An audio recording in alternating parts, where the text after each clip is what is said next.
AFP Chief of Staff General Pio Katapang suportado naman ang Bangsamoro Basic Law at isinusulong din ang agarang pagpasa sa naturang panukala.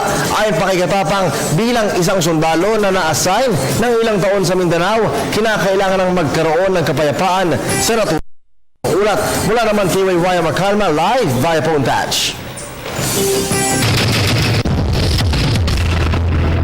Kirby, nanindigan ng Armed Forces of the Philippines na kailangan ng maipasa ang Bangsamoro Basic Law ito upang masimulan na mga peace projects sa Mindanao. Pero bukod pa doon ay magkakaroon pa ng mapayapang komunidad sa Mindanao na ilang dekada na din na uudlot na higit na inaasam ng mga kapatid nating Muslim. Sa unang hakbang na ginawa ng Armed Forces ay ang paglalagda ng isang Memorandum of Understanding sa National Commission on Muslim Filipinos, CMF. Ito ay nilagdaan ng matataas na opisyal ng AFP na pinangunahan ni AFP Chief General Gregorio Katapang at iba pang opisyal ng AFP. Kasama sa mga lumagda ang hepe ng komisyon ng NCMF na si Secretary Yasmin Busranlao at ilang commissioners at representante. Ang naturang MOA Kirby ay upang ang dalawang grupo ay magtulungan sa pagsulong at ipaunawa sa publiko ang magiging resulta ng kapayapaan kahit sa maliliit na komunidad sa Mindanao. Ito ang pagsasagawa ng mga kaliwat-kanang forum ukol sa na magmumula sa iba't ibang sangay ng pamahalaan at dapat may mga representante maging sa Muslim community at Armed Forces of the Philippines so upang makatulong sila sa mga maliliit na gawain lamang. Nang sa gayon ay maipaunawa nga sa kanila ang kahalagahan ng pagkakaroon ng mapayapang bansa na nagsisimula sa maliliit na komunidad na kung saan ay ang pagkakaroon ng kapayapaan ay pagkakaroon din ng masaganang ekonomiya ayon kay General Katapang.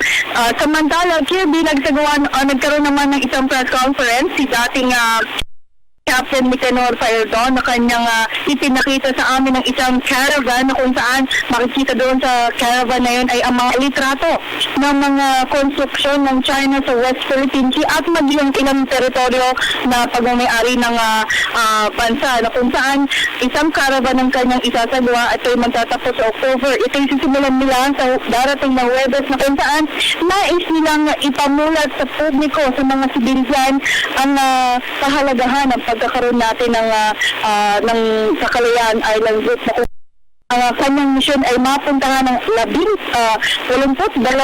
probinsya dito sa Pilipinas nang sa gayon nga ipaalam at ipaunawa na rin sa publiko maging ang mga future leaders natin. Ito yung mga kabataan paunawa sa kanya kung gaano ka-importante ang West Philippine Sea sa ating bansa na kung saan ito nga kinipuin ng Pilipinas at kamakailan nga lang sa ASEAN Summit ay nagsalita si Senator Secretary Albert Rosales ng matapang na statement ukol na sa mga ginagawang konstruksyon ng China. Ito ay kanilang sisimulan sa Huwebes ibang kabataan at nais na nilang makakuha pa rin ng mga dagdag na mga kabataan na sasama sa kanila hanggang sa Palawan at magtatapos ang caravan na ito sa Reed Dock na kung saan magsasagawa sila doon ng yung eternal flame doon sa caravan na ang sumisimbolo nga na pagkakaroon nga ng pag-asa natin doon sa nilalaban natin sa West Philippine Sea. At yung mga pinakalitas na rito sa Campo Aguinaldo.